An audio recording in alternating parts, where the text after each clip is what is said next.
Disclaimer: this video is intended for educational purposes only, specifically to demonstrate the computation of excise taxes on tobacco products. I do not endorse, promote, or encourage the use of tobacco in any form. Tobacco products are addictive and hazardous to health and may lead to serious financial and medical conditions. If you are or know someone who is struggling with tobacco addiction, please seek help from a qualified healthcare professional. In this video, we will answer this activity concerning cigarettes. So, the tax code provided that ang cigarettes ay itatax per pack. Okay? So, sige, let's start. Tinatanong dito, how much daw ang excise tax due? Okay, so check natin. Ang pinaka-latest na tax na binigay ay 63 pesos. Kaso, ang tax rate na to ay binigay for the year 2024. Okay? Ano bang year ang binigay dito sa problem? 2025. So, kailangan natin siyang i-increase by a factor of 1.05 or 105%. So, times 105%. Next, check natin. Ang pag-tax dito ay per pack. Okay, so tatanungin natin, ilang pack ba meron? Or how many packs? Okay, so nakagawa din sila ng 2,000 boxes containing 50 rims. Okay, tapos sa isang rim may 10 pakete. Now, imumultiply ba natin to by 20 sticks? Hindi na, kasi nga ang tax base natin ay imumultiply per pack.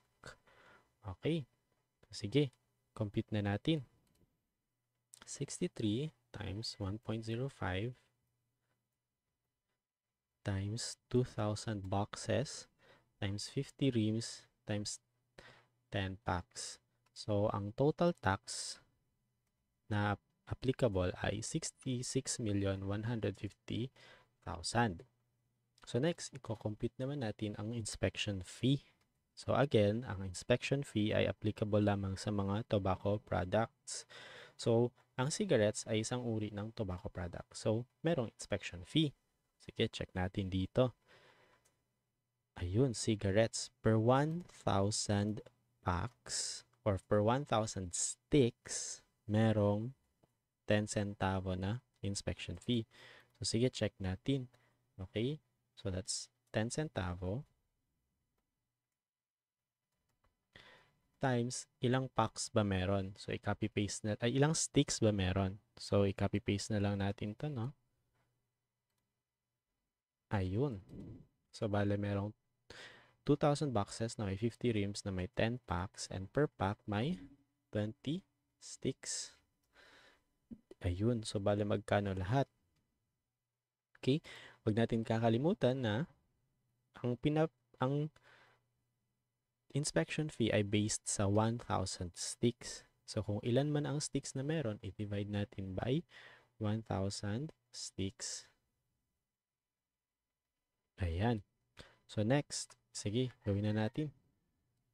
10 centavo times 2,000 boxes times 50 rims times 10 packs times 20 sticks divided by 1,000 sticks. So, ang inspection fee ay 2,000 pesos.